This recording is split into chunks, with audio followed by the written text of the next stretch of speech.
If you walked into a ballroom where the person who betrayed you called someone else royalty, would you fight to disappear?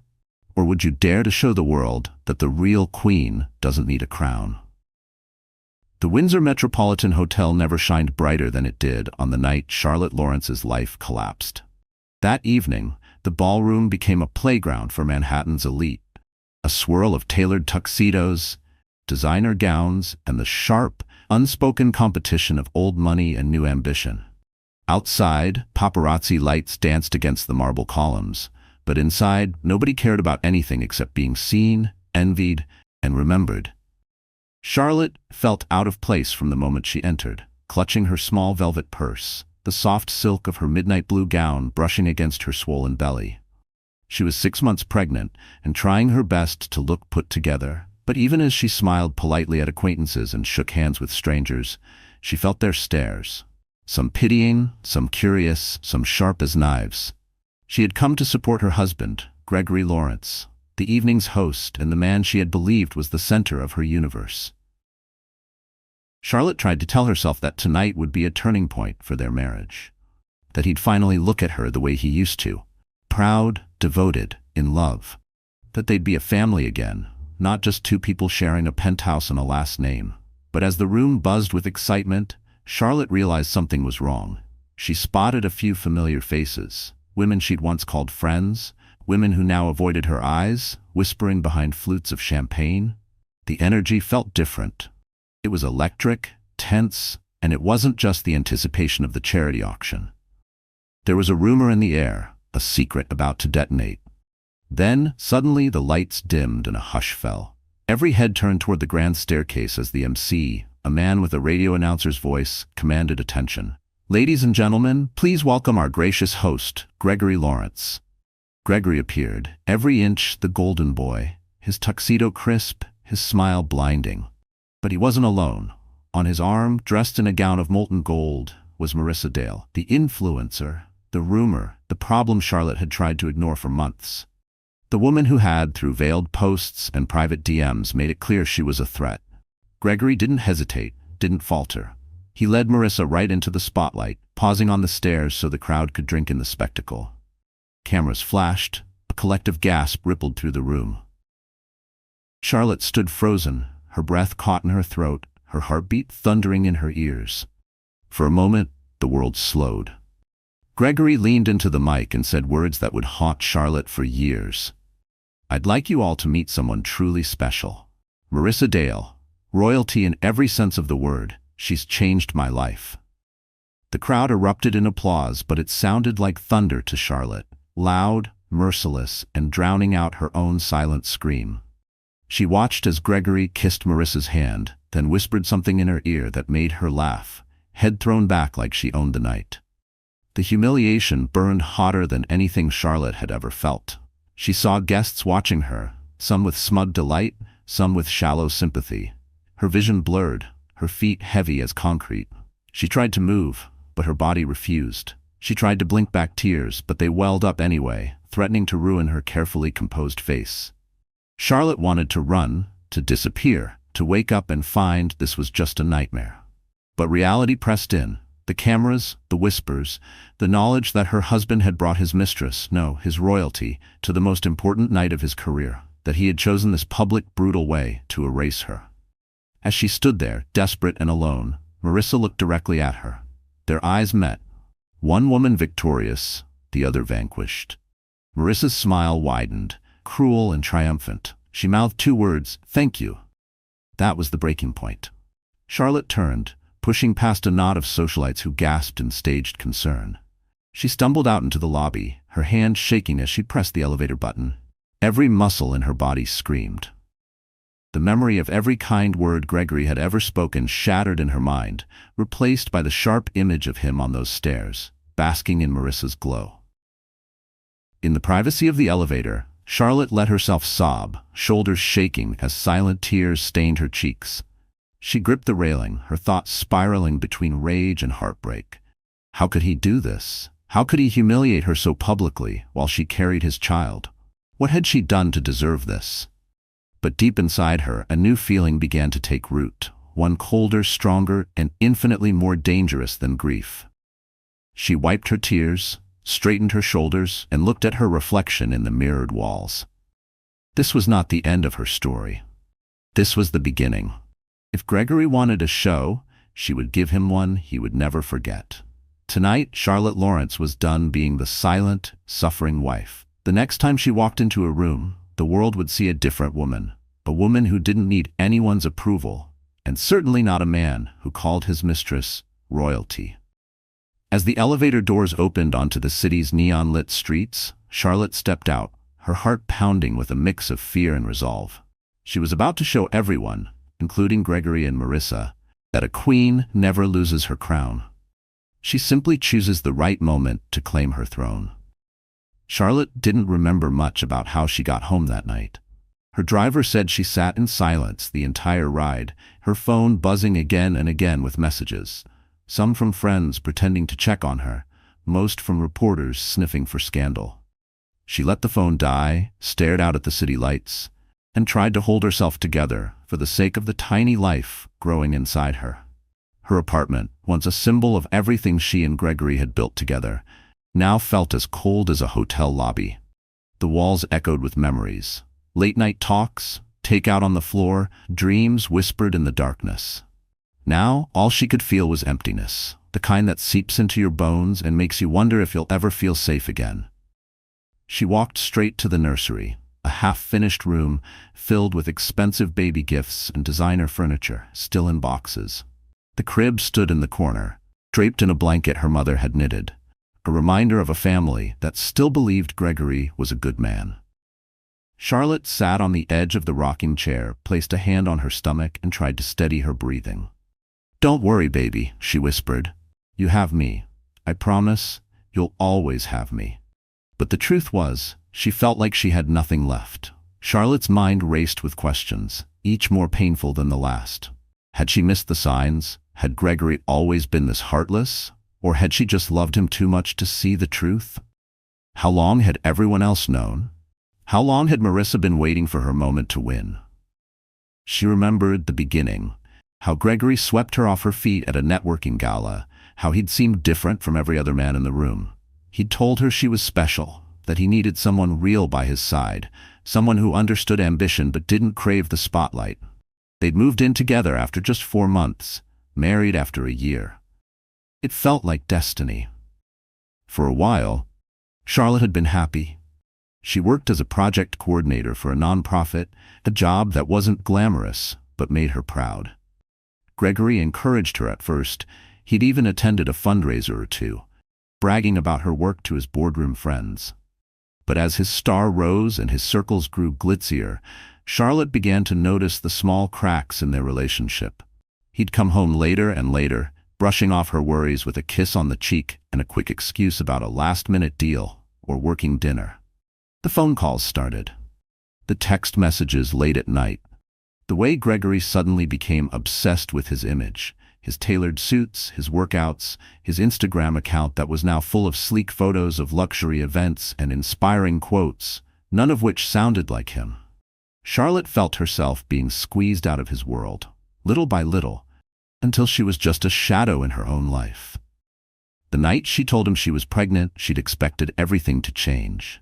She thought he'd look at her and see his future, their family. Instead, he'd looked stunned, almost disappointed, and then he'd smiled, hugged her, and told her not to worry, that he'd take care of everything. But from that moment on, something shifted. He became even more distant. He started treating her like a delicate problem he didn't want to handle. Now, as Charlotte sat alone in the nursery, she replayed every argument, every cold shoulder, every time Gregory had said she was being dramatic or too sensitive. She realized she'd been fighting for a man who had already moved on, maybe not in public, but certainly in his heart. A wave of nausea hit her, sharper than anything she'd felt during her pregnancy. She stumbled to the bathroom, knelt by the toilet, and wept as quietly as she could. Not for Gregory. Not even for herself. But for the version of her life that had died in that ballroom. When the tears finally stopped, Charlotte stood up, rinsed her face, and stared at her reflection. She barely recognized the woman looking back at her. her eyes swollen, her hair a mess, her mouth set in a hard, straight line. She thought of all the times Gregory had called her his angel, his rock, the reason he worked so hard. Lies, she realized, just words. And then she thought about Marissa, the girl who had everything handed to her, beauty, fame, the attention of a man who craved adoration above all else. Charlotte wondered if Marissa had ever felt lonely, or if she even cared about the trail of broken hearts she left behind. A spark of anger flared inside her, hot and sudden. For the first time, Charlotte felt something stronger than pain. She felt a need to fight, not for Gregory, but for herself, and for the baby who would soon depend on her for everything. She sat back down and opened her laptop, her fingers trembling as she typed. She started with her resume, updating it for the first time in 2 years. She reached out to old friends, colleagues, people who still saw her as Charlotte, not Gregory's wife. She called her mother and told her the truth, tears and all, and heard the love and strength in her mother's voice. "You're stronger than you think, sweetheart. You always have been. Don't let him take that away." It was the first time Charlotte had believed it. As the sun crept over the city, washing her apartment in pale gold light, Charlotte felt a tiny kick from inside her belly, a reminder that life goes on, even when everything falls apart. She pressed her hand to her stomach and whispered, "We're going to be okay." And she believed it. Because that night, for the first time, Charlotte Lawrence stopped being the girl he thought he knew. She started becoming the woman she was meant to be. Charlotte learned the hard way that heartbreak doesn't keep business hours. The next morning, the city's tabloids blared headlines about Gregory's royal romance and Marissa's show-stopping debut, complete with photographs of Charlotte's stunned face in the background. The humiliation wasn't just private, it was public, and it stung more than she'd ever imagined. Her phone rang all day with calls from concerned friends and relatives who wanted to gossip under the pretense of comfort. Even her social media accounts became battlefields, as strangers left comments ranging from empty sympathy to barely veiled cruelty. "Chin up, Charlotte. You'll bounce back," someone wrote, while another sneered, "Well, at least the baby will have a rich dad." She deleted the apps, blocked numbers, and pulled the curtains tight. But the pain still found its way in. Charlotte's mother flew in that afternoon, refusing to take no for an answer. She arrived with a suitcase full of home-cooked meals, practical advice, and a kind of warmth that made the cold, empty apartment feel a little less lonely. Together, they set about organizing the nursery, unpacking boxes, and folding tiny clothes. With each onesie, each blanket, Charlotte found herself breathing a little easier. Still, the silence between the moments was thick with questions. "What now?" her mother finally asked, handing her a cup of tea. Charlotte stared out the window at the pulsing city below. "I don't know," she admitted. "I just don't want to be afraid anymore." Her mother squeezed her hand. "Being afraid is human, honey. But you? You're more than just a scared woman. You're a mother now, and that baby's going to need you to be fierce." It was the first time Charlotte felt the tiniest spark of hope. Maybe she couldn't erase what happened, but she could choose what to do next. Meanwhile, the world outside kept spinning. Gregory and Marissa were everywhere. Gossip columns, fashion blogs, even a late-night talk show that replayed the moment he called Marissa royalty as the crowd laughed. No one cared about the pregnant wife left behind, except as a footnote to someone else's scandal. One afternoon, Charlotte's old boss from the nonprofit called, her voice gentle. "We heard what happened. If you ever want to come back, even part-time, the door's open." It was the first olive branch she'd received, and she grabbed it. She began working remotely, planning community events and writing grant proposals from her living room, rediscovering the passion she'd set aside for Gregory's career. For the first time in months, she felt needed, valuable, alive. But the new reality also brought harsh reminders. Her attorney called to talk about her rights, her options, and the ugly logistics of separation. She'd have to face Gregory again, not as his wife, but as his adversary. It was a thought that made her sick, but also strangely determined. Then came the invitations, not to glamorous galas or charity auctions, but to mediation meetings and financial disclosures. Gregory predictably didn't show up in person. He sent his lawyer, a woman who smiled politely but never looked Charlotte in the eye. Still, Charlotte sat tall, her mother's words echoing in her mind. Fierce. You have to be fierce. Every day was a test of her strength. Some nights she still woke up sobbing, haunted by dreams of that ballroom, that staircase, that moment when her whole life fell apart. But in the daylight, she found herself piecing things back together, bit by bit. She began to see herself differently in the mirror. Not just a woman abandoned, but a woman surviving. Her belly grew rounder, her steps grew more purposeful. She set small goals: cook dinner, go for a walk, finish a work assignment. Each checkmark felt like a victory. She even allowed herself to hope that the worst was behind her, until one morning, as she left her apartment, she found a glossy invitation wedged under her door. It was for Gregory's birthday gala. Not just any party, but the event of the year. A lavish affair with all the city's power players. The front read, hosted by Gregory Lawrence and Marissa Dale. Dress code, royalty. The nerve.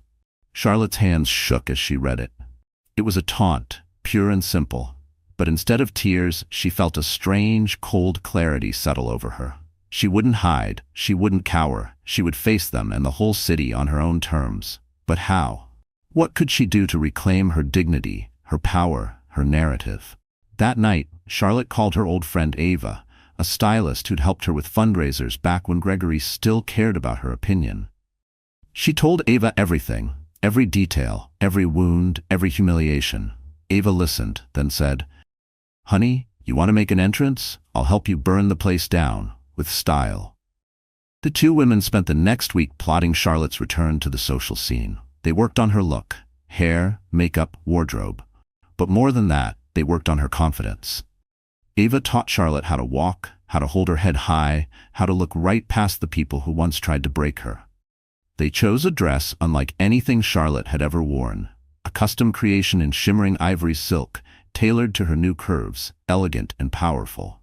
It was a dress for a woman who had survived, a woman reborn. As the gala approached, Charlotte rehearsed her entrance again and again, standing in her bedroom, imagining the moment she would walk into that room, every eye on her, not in pity, but in awe. But more than anything, Charlotte knew this was about more than just one night. It was about proving to herself that she was still standing, still fighting, still worthy. The day of the gala, Charlotte stood before her mirror, her heart pounding. She thought of the woman she'd been, the girl left behind, the wife erased, the mother forgotten, and she thought of the woman she was becoming, strong, fierce, and ready to reclaim her story. She pressed a hand to her stomach and smiled at her reflection, whispering, "Tonight we walk in together, and no one will ever make us feel small again." With that, Charlotte Lawrence, pregnant, betrayed but unbroken, prepared to step back into the spotlight. This time the story would be hers. The night of Gregory's birthday gala arrived with a thrum of anticipation that stretched across the entire city. Everyone who mattered, politicians, business tycoons, celebrities, old-money socialites, was going to be there. For weeks, gossip sites had speculated. Would the jilted ex-wife dare show her face? Would Marissa, Gregory's royalty, finally be accepted as queen of the night? No one expected a showdown. No one thought Charlotte would have the guts to show up, let alone outshine them all. But they had never really known Charlotte at all. The grand ballroom at the Astoria Plaza glittered like the crown jewels themselves. Ice sculptures shimmered, golden champagne flowed endlessly, and waiters moved like ghosts through a sea of gowns and tuxedos. Cameras flashed as the guests arrived, each one hungry for a glimpse of the drama everyone secretly hoped for.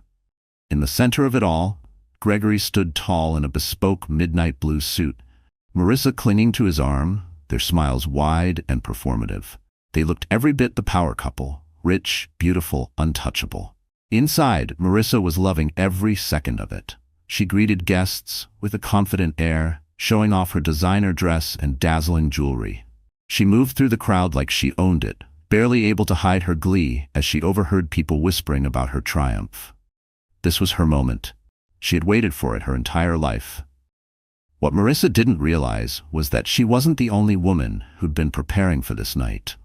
Outside, Charlotte sat in the back of a town car, hands folded tightly in her lap. Her heart pounded, but her expression was calm. She wore the custom ivory silk gown Ava had designed, her hair pulled into a soft, elegant chignon. Her makeup was flawless, timeless, powerful, and a little bit defiant. Her only jewelry was a pair of pearl earrings, a gift from her late grandmother. She wanted to look like herself, only stronger. The driver opened the door, and Charlotte stepped onto the red carpet. The air crackled. For a split second, everything went silent. Then the cameras exploded, flashing, shouting, calling her name as if she were the guest of honor. She didn't flinch. She walked slowly, her posture tall, her gaze focused straight ahead. It didn't matter that her heart was pounding like a drum. She wouldn't let them see fear. The doorman greeted her with the same respect they'd shown every other guest. Inside, the hush returned as people turned and stared. Some mouths fell open. Others whispered, "Is that? Oh my God, she looks incredible. She's actually here." But Charlotte didn't stop to acknowledge them. She was here on her own terms. From across the ballroom, Gregory saw her first. For a moment, he looked shocked, then almost annoyed. Marissa followed his gaze and saw Charlotte gliding through the crowd, her baby bump framed elegantly by the ivory silk. Marissa's face faltered. She gripped Gregory's arm tighter, whispering something urgent.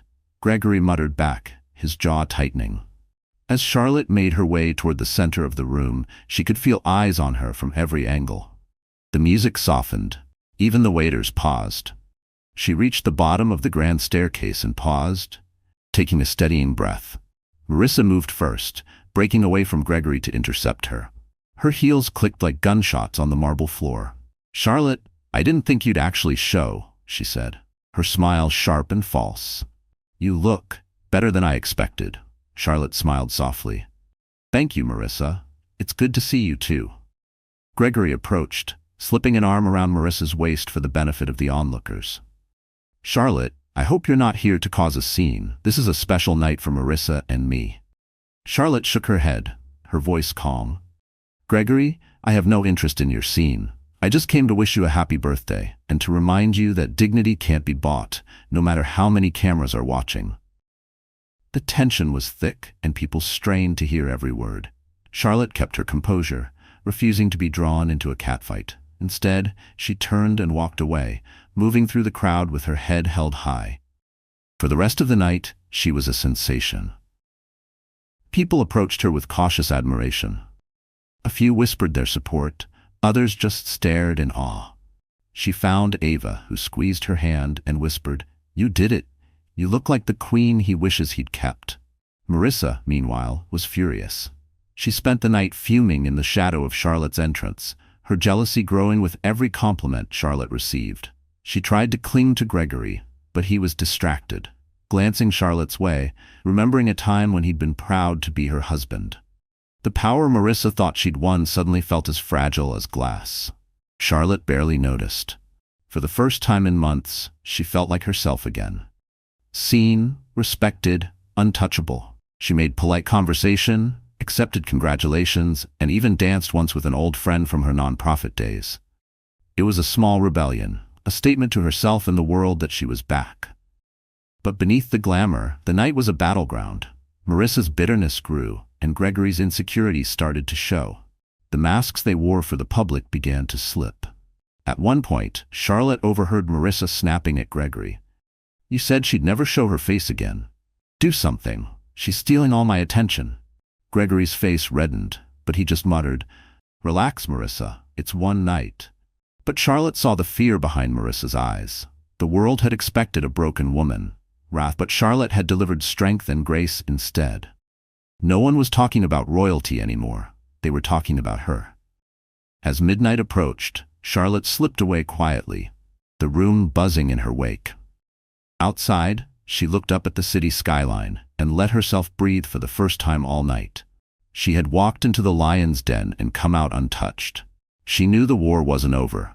Marissa and Gregory would keep scheming, keep trying to write her out of their story.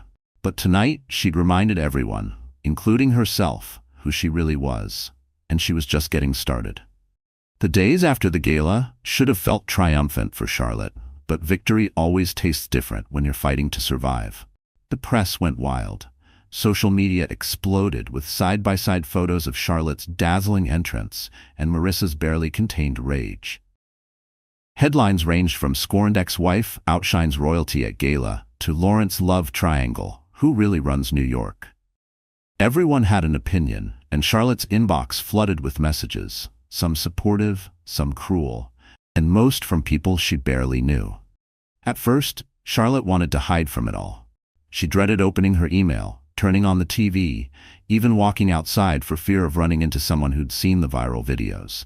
She tried to focus on her nonprofit work, on her health, and on preparing for the baby. But it was impossible to ignore the whispers and stares. Even trips to the grocery store felt like walking through a minefield. She heard her name everywhere. The worst part was the betrayal that came next. Not from Gregory, not even from Marissa, but from the people Charlotte had thought were her friends. One by one, invitations dried up. Couples she'd dined with for years stopped replying to her texts. The group chat she'd helped start suddenly went silent. The message was clear. In their world, you are only valuable as long as you belong to the man at the top. But Charlotte refused to be erased. Instead of shrinking away, she leaned in. She used her growing platform to talk about resilience, single motherhood, and the strength it takes to start over. She gave interviews, not to tabloid reporters hungry for tears, but to women's magazines and podcasts that wanted the truth, not just the drama. She told her story honestly, and people listened. Meanwhile, Gregory and Marissa's fairy tale started to unravel under the public glare. Their relationship, built on spectacle and spite, began to crack. Gregory, so used to admiration, was rattled by the way the media now portrayed him. A callous, self-absorbed husband who discarded his pregnant wife for a social climber. Marissa's influencer deals dried up as brands worried about backlash. Rumors surfaced that Marissa had demanded Gregory propose, but he kept delaying, blaming bad timing and negative press. The real storm hit one Friday morning. Charlotte was at home, reviewing a proposal for a literacy campaign, when her phone lit up with dozens of alerts. Video clips from the gala had surfaced, unedited, unfiltered, and showing more than anyone had realized.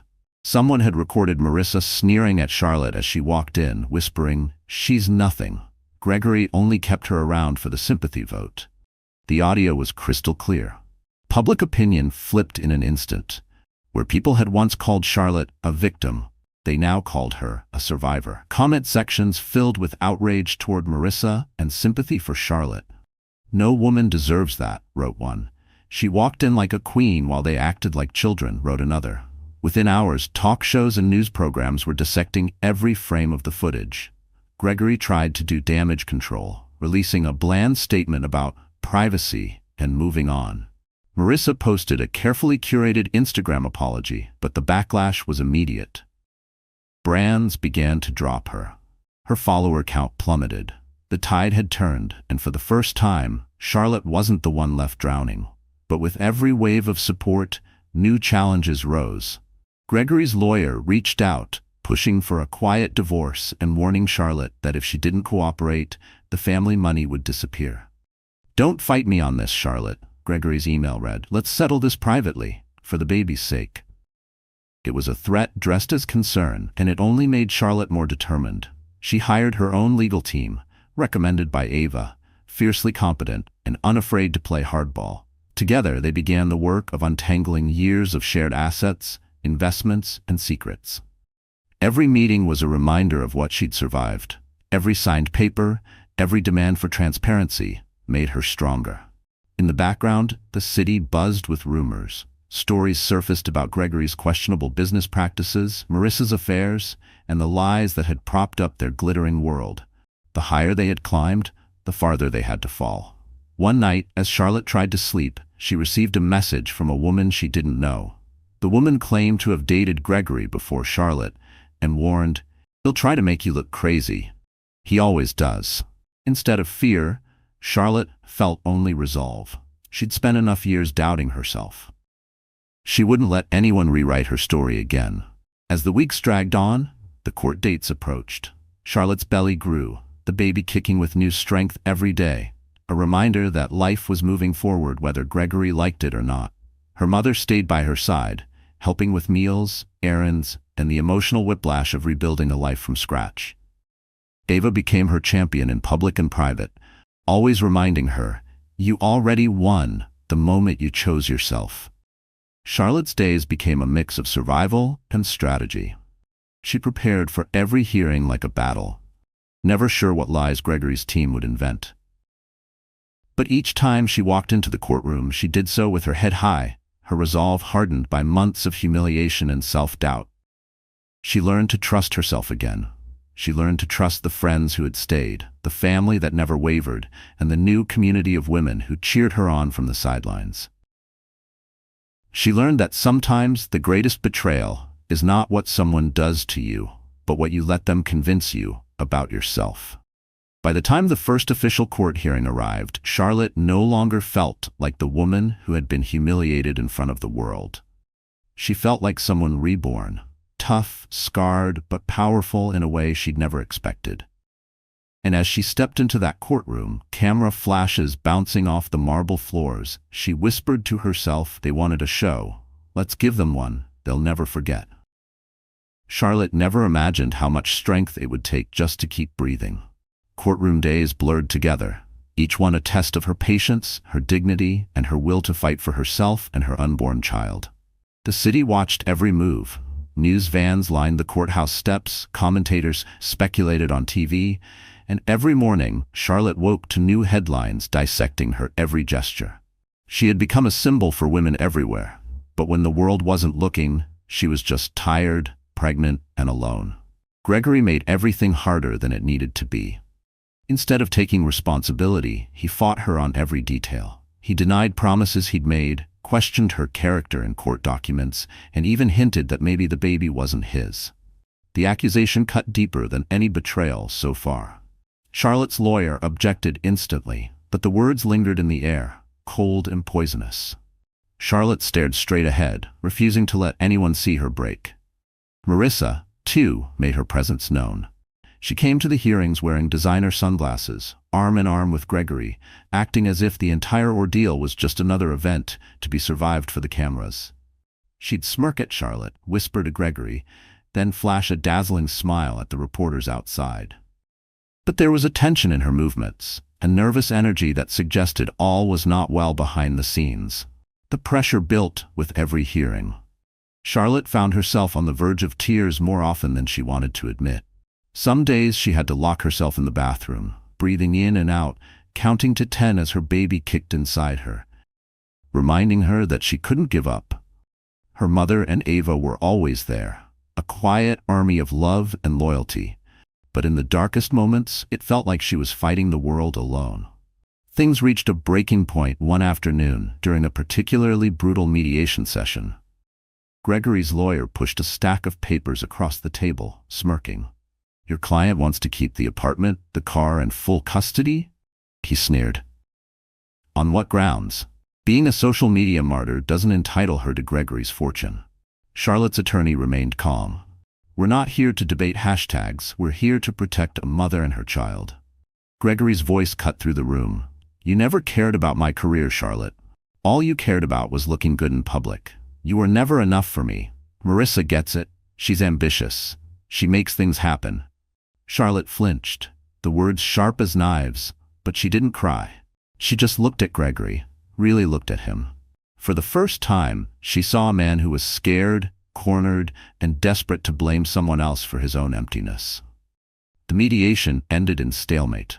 Outside, Charlotte's hands shook so badly she could barely hold her purse. The building felt enormous, cold and unfriendly, its marble halls echoing with the footsteps of men like Gregory. She wanted to collapse, to let the exhaustion swallow her whole.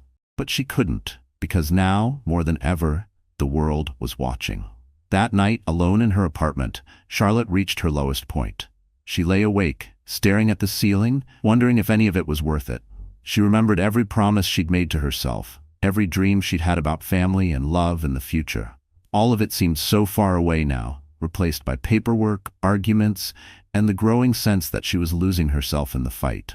She pressed her hand to her belly and whispered, "I'm so sorry. I'm trying. I promise I'm trying." In the darkness, her phone buzzed. A message from Ava. It was simple. "You're not alone. Not ever. Don't let him win." Charlotte read the words over and over. For the first time in weeks, she let herself sob, letting the pain wash over her and out. She cried for the life she'd lost, the love she'd given, and the woman she used to be. But as the tears slowed, something shifted deep inside her. She realized that what Gregory and Marissa feared most wasn't a headline or a scandal. It was her, standing tall, refusing to disappear, showing them and the world that some women don't break. They bend, and then they rise. She made a decision. No more hiding, no more shrinking, no more letting others decide her worth. If Gregory wanted a war, she'd give him one, and she'd fight it on her terms. The next morning, Charlotte called her lawyer. "I want to pursue everything I'm owed," she said, her voice steady. "Every asset, every right. Not just for me, but for my child." She began documenting everything, every message, every broken promise, every lie. She hired a financial investigator to look into Gregory's business dealings, and when the investigator found discrepancies, Charlotte made sure the right people heard about it. She spoke with women's advocacy groups, sharing her story to empower others and build a support system that went far beyond her own situation. The more she fought, the stronger she became. She started sleeping better. She started eating well, taking care of herself not just as a mother, but as a woman with a future. She went for walks, met with old friends, and even laughed again, real, full laughs that reminded her she was still alive. Gregory noticed. His calls became more desperate, his lawyer more aggressive. Marissa started posting cryptic messages on social media, hinting at betrayals and secrets. The pressure was on, and this time, it wasn't Charlotte who was crumbling. One afternoon, after a particularly successful legal meeting, Charlotte returned home and found a letter slipped under her door. No return address, no name, just a single sheet of paper with 4 words, "You are winning. Don't stop." She held the note to her chest and smiled. For the first time since her world had fallen apart, she believed it. The breaking point hadn't destroyed her. It had set her free. The city buzzed with rumors, but no one outside Charlotte's circle knew what was really coming next. The public saw a pregnant woman fighting her husband in court, but behind the scenes, Charlotte was gathering more than just evidence. She was discovering the truth about who she really was and what she was capable of. It began with the financial investigator Charlotte had hired, an old friend of her father's, discreet but relentless. He dug deep into Gregory's business holdings, his investments, and the trust funds he'd tried to hide offshore. One morning, just as dawn turned the city pink, Charlotte's phone rang. It was the investigator, his voice low and urgent. "You might want to sit down," he told her. "Gregory's company isn't just hiding assets. He's been funneling money through shell corporations, and your name is still on some of the founding documents. That makes you a major shareholder, more than he is, in fact." Charlotte was stunned. "Are you saying?" "I'm saying if you want to, you can take control. Legally, he can fight you, but with your signatures, your records, and this evidence, the courts will almost certainly side with you." For the first time, Charlotte felt something other than fear or anger. She felt power. But that wasn't the only secret Charlotte unearthed. Through her nonprofit work and growing network, she found out Marissa was far from the innocent, new love Gregory had painted her to be. A whisper from a former assistant, a DM from a brand rep. Little by little, a pattern emerged. Marissa had been targeting wealthy men for years, climbing from one high-profile relationship to another, leaving chaos in her wake. Her relationship with Gregory had started before Charlotte and Gregory had even officially separated. The press didn't know any of this yet. But Charlotte was no longer interested in playing defense. It was time to step into the light. She met with her legal team and the investigator, reviewing every detail. They mapped out a strategy, not just to protect herself and her child, but to ensure Gregory and Marissa faced consequences for what they'd done. Charlotte wanted dignity and justice, not just for her, but for anyone who'd ever been told to stay quiet and take the blame. But there was one more surprise no one, not even Charlotte, had anticipated. One evening, as she packed away baby clothes and sorted paperwork, the doorbell rang. She opened the door to find an elegantly dressed older woman, sharp-eyed, with an air of authority. It was Gregory's mother, Eleanor, whom Charlotte hadn't seen since before the separation. "May I come in?" Eleanor asked. Her voice was gentle but determined. Charlotte hesitated, then nodded. She made tea, and they sat in the living room, awkward at first. But then Eleanor reached out, her hands trembling slightly. "I came to say I'm sorry," she said. "I raised Gregory to believe love was something you earned, not something you gave. That was my mistake. But I see you, Charlotte. I see what you've been through and what you're still standing for. I want to help." Charlotte was too shocked to speak for a moment. Eleanor continued, "Gregory thinks he's untouchable, but his board is tired of the bad press, the reckless spending, the scandals. I have influence more than he realizes. If you want to make a real move, take control of your share, make a public statement, whatever you need, I'll back you." For the first time in months, Charlotte felt a sense of family she hadn't realized she'd missed. She accepted Eleanor's support, and together they made a plan. Charlotte would attend the next board meeting, not as a humiliated wife, but as a major shareholder, armed with evidence and confidence. The night before the meeting, Charlotte barely slept. She stood in the nursery, stroking her belly, whispering, "Tomorrow, everything changes. Not just for me, but for you. For us." She could hardly believe how far she'd come, from crying in the dark to standing at the edge of real power. When the morning came, Charlotte dressed carefully in a navy suit, professional, commanding, and perfect for a woman about to take back her life. Ava and her mother were there, giving her last-minute hugs and pep talks. "You're not going there to beg," Ava reminded her. "You're going there to lead. You earned this." Charlotte arrived at the boardroom early, her heart pounding, but her head clear. When Gregory entered, flanked by Marissa and their legal team, he tried to sneer, but his eyes betrayed a flicker of panic. The room was full of men who had never bothered to look her in the eye. Today, she made sure they saw her. The meeting began with routine business, but soon Charlotte stood, presenting the evidence of Gregory's financial mismanagement, the shell companies, the risk to investors, and her own controlling stake. Eleanor spoke next, confirming everything Charlotte said, her voice strong and unwavering. The board members looked from Gregory to Charlotte, realizing the balance of power had shifted. By the end of the meeting, the outcome was clear. Charlotte was voted interim chairwoman. Gregory was suspended pending an internal review. Marissa's face turned sheet white. Gregory erupted in protest, but the board ignored him. As Charlotte left the building, reporters surged forward, but this time she wasn't running. She paused, spoke clearly, and said, "I will always stand up for myself and for what's right, for my family, for my child, and for anyone who's ever been told to keep quiet. That time is over." The city had a new story now, and Charlotte Lawrence was its unexpected star. The news of Charlotte's dramatic rise spread through the city like wildfire. In the days after she took over as interim chairwoman, the company's stock stabilized. Business journalists who had once dismissed her as nothing more than a socialite or the pregnant wife now called her bold, decisive, and unshakable. She did interviews not about her heartbreak, but about responsible leadership, rebuilding trust, and putting families before egos. Her every move was watched, analyzed, and sometimes, for the first time, admired. Inside the company, some resisted the changes. A handful of Gregory's allies grumbled behind closed doors, hoping she would stumble or crack under pressure. But Charlotte had prepared for this.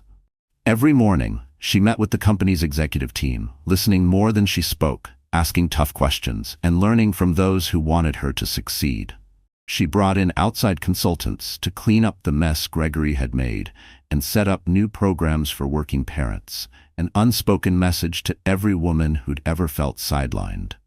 Marissa was nowhere to be found. In the fallout of the boardroom coup, her influencer deals dried up completely.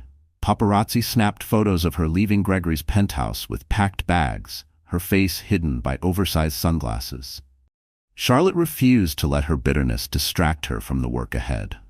She had what she needed: control, dignity, and a future for herself and her baby.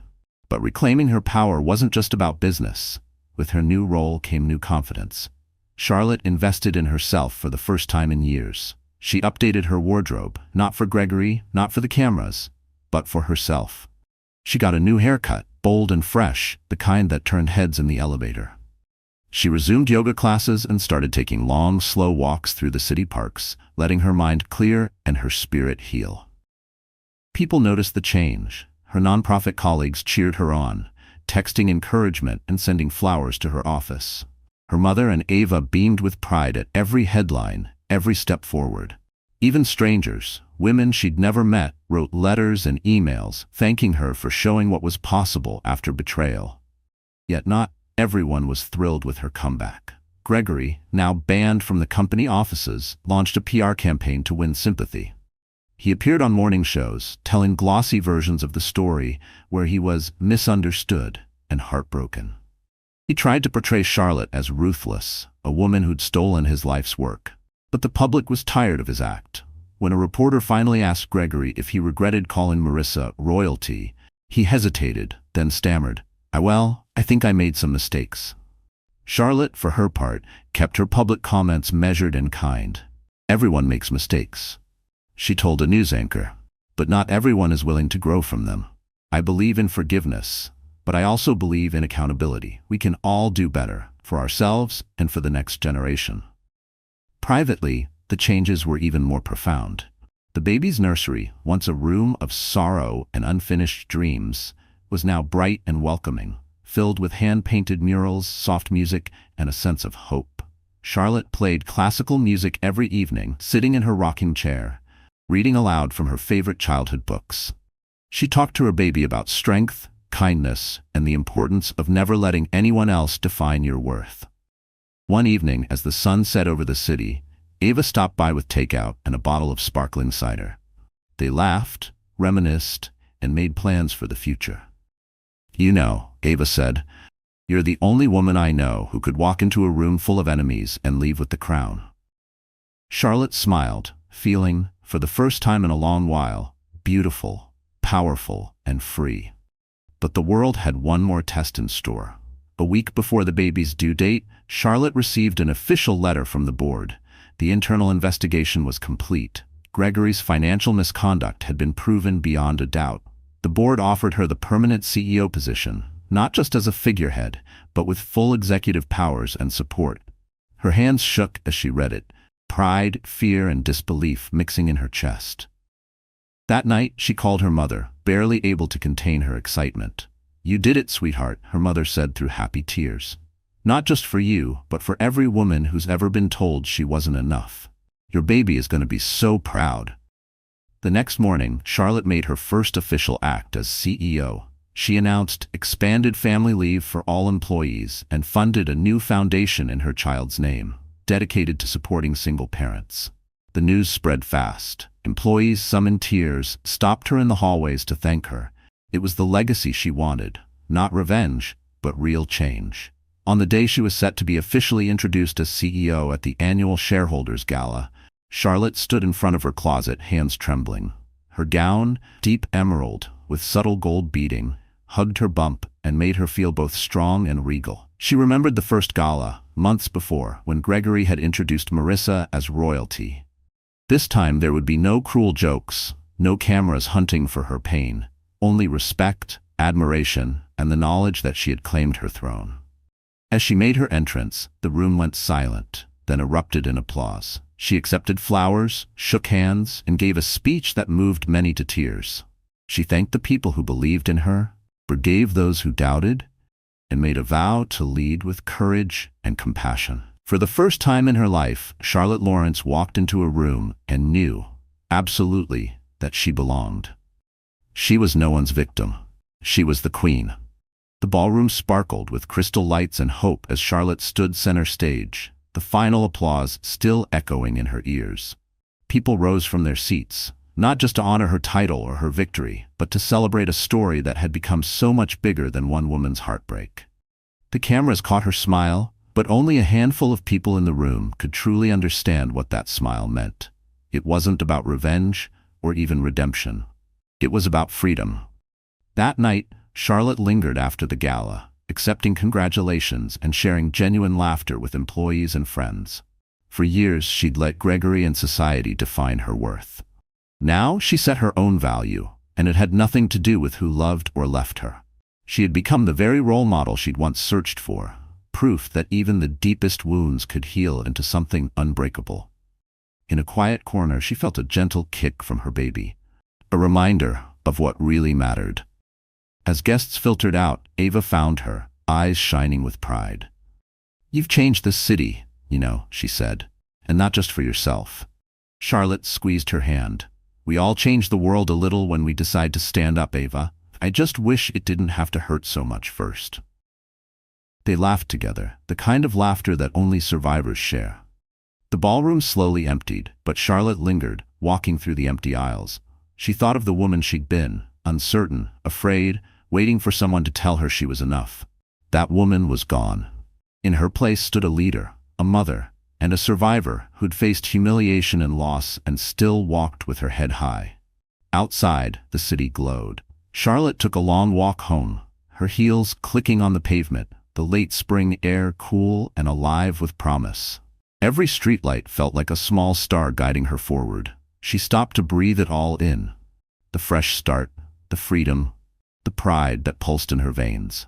Her phone buzzed with messages from employees, reporters, even strangers who had watched her journey unfold. There were stories of other women inspired to leave bad marriages, start new careers, or simply believe in themselves again. But not all messages were congratulations. As she reached her building, she saw one last text from Gregory. "You won. I hope you're happy. I lost everything." She stared at the words for a long moment. Once they would have broken her. Now she only felt a strange, gentle pity. She typed back, "You lost what you chose to lose. I only ever wanted respect. I hope someday you find it, for yourself and for everyone you hurt." She meant every word. The next morning, Charlotte woke with a calm she'd never known. The city felt different. The air itself seemed lighter. She spent the day in quiet reflection, journaling her gratitude, planning for the baby's arrival, and savoring her first real breath of peace in years.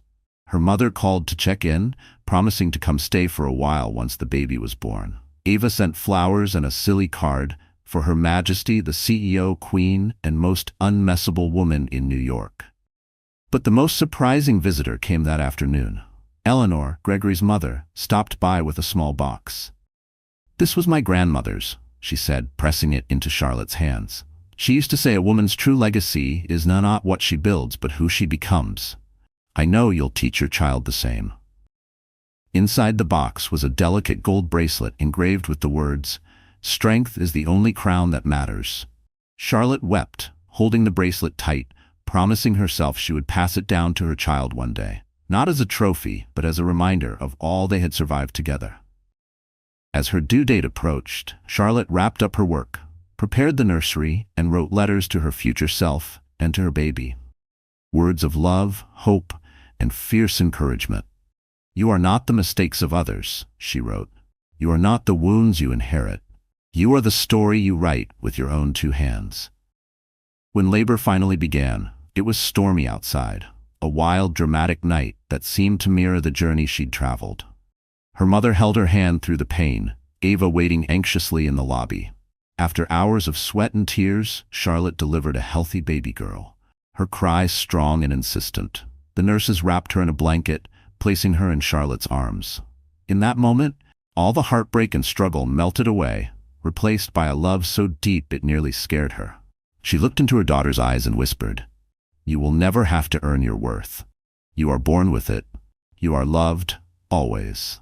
News of the birth spread quickly, and for a brief moment, the city paused to celebrate not just a new CEO, but a new life and a new beginning. Gregory sent flowers and a note of congratulations, brief but sincere. Charlotte welcomed it as a symbol that even broken things can be mended, in small ways. As weeks passed, Charlotte settled into motherhood, juggling late-night feedings with executive calls and foundation work. She was exhausted but happy. The board meetings and legal battles faded into memory, replaced by baby giggles, first smiles, and a home filled with warmth. And so the story that began with betrayal ended not with revenge, but with grace, purpose, and a promise to raise her daughter to be bold, brave, and unafraid to stand up for herself, no matter what the world might say. Because the real royalty in this story wasn't in titles or money, but in every woman who survives heartbreak, reclaims her life, and leads with love. Charlotte Lawrence never needed anyone to crown her. She wore her legacy with pride, for everyone to see. So the story has ended, and our wonderful friends, are you still here with me until now? If you are, then maybe this story has touched your heart in some special way. You see, life isn't about avoiding pain or betrayal. It's about what you do when your world falls apart. Like Charlotte, sometimes the best version of ourselves is born from heartbreak. We learn that real power comes from within, not from someone else's approval or a fancy title. As heterodox wisdom says, you are not the wounds you inherit. You are the story you write with your own two hands. Healing isn't about revenge or proving your worth to others. It's about reclaiming your own story and choosing love, strength, and dignity. If this story meant something to you, please like, share, and subscribe to our channel. And don't forget to leave a comment below. Tell us what part moved you the most, or share your own story. This is a community where your voice matters. We're always here for you.